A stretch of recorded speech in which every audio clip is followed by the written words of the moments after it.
thank you. Thank you so much. Now, I got to admit something to you. I get to spend a lot of time with Dr. Osgathorpe. I know he's kind of nerdy, but a Star Wars nerd.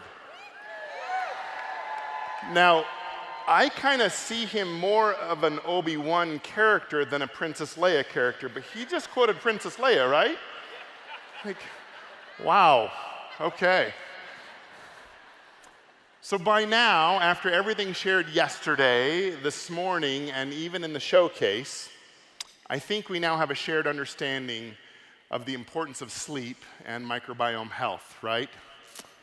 So I'm sure we all left the gala last night about 10 o'clock, made sure we got good rest, slept well, and exercised this morning. So I'd like to make sure that all of us leave here today knowing exactly what to do next, feeling confident and sharing these solutions with others, and then helping them with the same advice that I'm about to give you. So let's start with sleep. If getting the recommended 7 to 9 hours of sleep every night really does need to be a priority for us, then what's the formula for success? How do we do that? But first, let's acknowledge to ourselves that we live in a world that celebrates being busy. And often sleep is the first thing we sacrifice to keep up with our demanding schedules. Now, I remember during my years in residency with very long days and very short nights, we used to say, well, we can sleep when we're dead. It turns out that that endpoint comes a lot sooner if you don't sleep, okay? So just like choosing to fuel up with better food and move your body each day, let's acknowledge that we can choose and prioritize differently than maybe we have been. And once we acknowledge that, it can actually become relatively simple for most of us to improve our sleep habits. So here's how. First, we should probably avoid caffeine in all temperatures. I know, I knew I was gonna get the booze. I get it, okay? But let me just tell you this. If you can't avoid it altogether, then avoid it 6 to 8 hours before bedtime. That will be helpful for you. Next, it's great to get regular exercise because it does support good sleep. But I do recommend avoiding strenuous exercise the hour or two before bed. And isn't it interesting? The clinical research just shared by Dr. Stevens was really interesting, wasn't it? Did you catch that? We know to get better sleep, we need to exercise. But the data also showed that as we get better sleep, we naturally have a desire to exercise more. So if you're having trouble with that motivation to exercise, maybe getting sleep is the thing you work on. So let's talk about light. Your circadian rhythms and the hormones that regulate your sleep cycle are influenced by exposure to natural light. It's helpful to expose yourself to sunshine and natural light in the morning hours and avoid screens or artificial bright light in the hour or two before bed. Yesterday, Becca shared how best to use the Serenity Sleep System to create a bedtime routine that signals to your body and brain what is about to happen. But I have some specific recommendations for you. If you're having occasional trouble falling asleep, if that's the issue, then taking the Serenity Soft Gels 30 minutes before bed is where you want to focus your energy. Remember, though, that we're reminding the brain that it's time to fall asleep. So being consistent about that time that you take the soft gels will help our circadian rhythms sink into a daily routine. If you're having trouble staying asleep, I get to sleep fine, but I wake up, then diffusing Serenity throughout the night near the bedside is what you should emphasize. And the data that you just saw from Dr. Stevens supports these recommendations. Now finally, I recommend that you avoid eating right before sleep. When you sleep, your GI tract actually slows down motility, and therefore gastric emptying is slower when you're sleeping. So imagine putting food into that stomach acid and have it sit there for hours. Yep, that will disrupt your sleeping quite a bit. So now, speaking of GI tract, let's move on to our probiome products. Who's excited about this update? Yeah. As I have always said, we will change products as science teaches us more, okay? We want to be on the cutting edge of information, and as we learn more, we do better. So as you heard from Dr. Hill, we are a science-based company. Did anybody else feel like they were like in essential oil church when Dr. Hill was on stage? Oh my gosh. That was amazing. I was sitting up there with the medical education committee, those doctors, and we were just like in awe of what was being said. Yes. I love that man. He has been a mentor and has been my idol for a number of years. So I follow the science really closely. And so for me, taking a quality probiotic daily is non-negotiable. I also know that around 25 to 50% of my bodily waste is made up of transient microbes. And because I'm eliminating a large number of beneficial microbes every day, it makes sense that I need to replenish those microbes every day. As Dr. Osgothorpe shared yesterday, the choices we make every day are either hurting or supporting our microbiome. For instance, if I'm eating at home using diverse herbs, vegetables, and fruits out of my garden, okay, let's be honest, out of my wife's garden, that's our garden right there, then I'm making good choices that support my microbiome. However, on the inevitable days when I'm traveling and my choices are much more limited, I may consume things that are less supportive of my microbiome. I also enjoy running or walking every day, and research tells us that a moderate amount of exercise supports a healthy microbiome.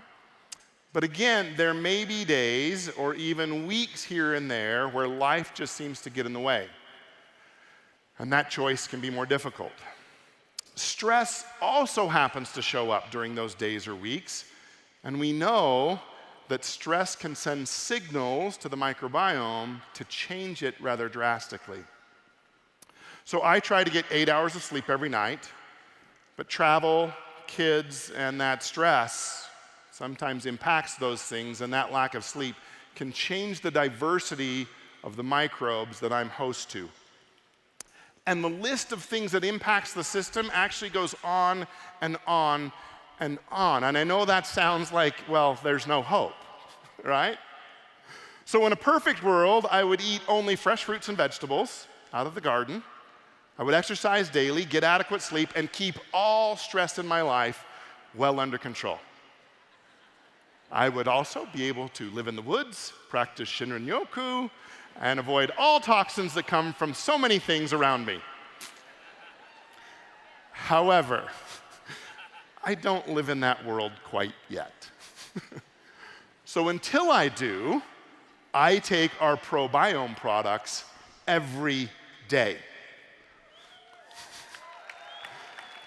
So while our Cleanse and Restore protocol suggests that you take probiotics 10 days a month, a Cleanse and Restore protocol is really not meant to be done every single month back to back. A typical cadence to the Cleanse and Restore protocol might be to do it once every 3 to 6 months.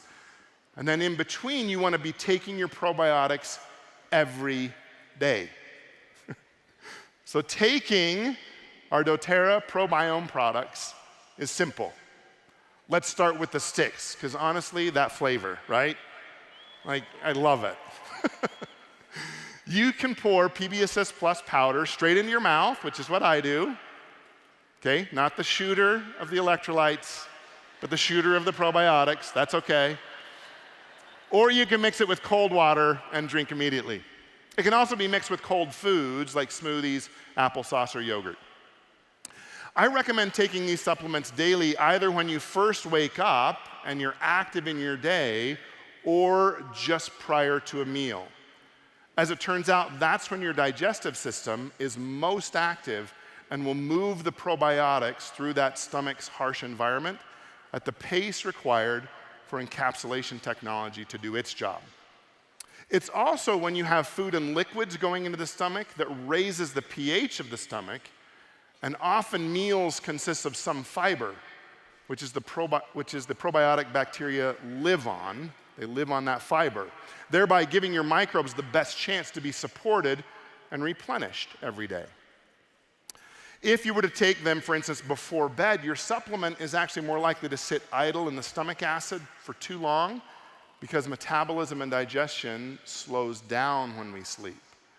So now while I've made these recommendations, the best routine is actually the one that you will stick to, whatever that one is. Do that, okay? You get to customize your routine. If there are some things that you are doing every day right now, stack this with it, okay? Habit stack with what you're doing every day. What works best for you? The most important thing to remember is to take them every day. How often should we take them? Every day. I like that. We should do that every day. It's a good plan. So what about our kids? Both the PB Restore and PB Assist Plus can be taken by teenagers, and children as young as 4 years old can take a full dose of our PB Assist Plus daily. If you have toddlers, you can start with a half a dose, a half a sachet of the PB Assist Plus and build up to a regular dose over a couple of weeks, attending to their bowel movements and adjusting as needed. Remember that PB Assist Plus is formulated to support the gut microbiome, and PB Restore is formulated with your whole body microbiome in mind. Not only gut, but also skin, respiratory tract, oral and reproductive microbiome environments. Super users could combine both products daily, or if you're trying to address certain concerns, taking both products daily might be right for you. I believe, as a physician, in the foundational wellness principles of the doTERRA lifestyle. They are the key to proactive health and wellness care. The foundational products that are non-negotiable every day that I would recommend to anyone are LLV for its nutritional support, MetaPower Advantage for its support in the aging process of cells. I've always said until doTERRA figures out the cure for the common birthday, we need MetaPower Advantage. Everybody does, okay? And plus PB Restore and or PB Assist Plus for their support of the systemic wellness that comes from a thriving microbiome. Recently, I've been studying some very widely respected books, and I've had a word that has stuck out to me, as these things sometimes do. And so, I've been researching that word and pondering on it, thinking a lot of my time on it, and that word is compassion. At first, I thought that meant a feeling for something or someone that was suffering. But as I've studied it, I've found the definition to be so much more than an emotion. The true definition of compassion is to recognize the suffering of others and to take action to help. It's not just a feeling, but it's acting upon that feeling. That's true compassion. Now, I really do believe that we are a company full of compassionate people. You are all compassionate. With that in mind, I'm going to ask you for a favor today. Please take a few seconds and think of those that you know that are suffering right now. Think of those that you know that are on the trajectory for suffering if they do not change. You are now armed with information that can help. And as Dr. O said earlier, I hope that you truly feel confident to share it with others. Now, once many years ago, we had some suffering in our house. One of our children was having some significant challenges. Even challenges that I, as a physician, felt very helpless in assisting. And so we were having a very difficult time finding answers. A dear friend of ours came to my wife and had compassion. She knew of the suffering we were having.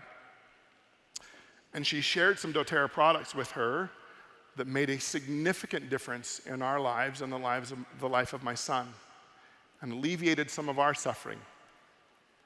we will forever be grateful for that brave friend who took action to help. Please be that light for others and share what you know. So thank you, be well, my friends, and we will see you all soon.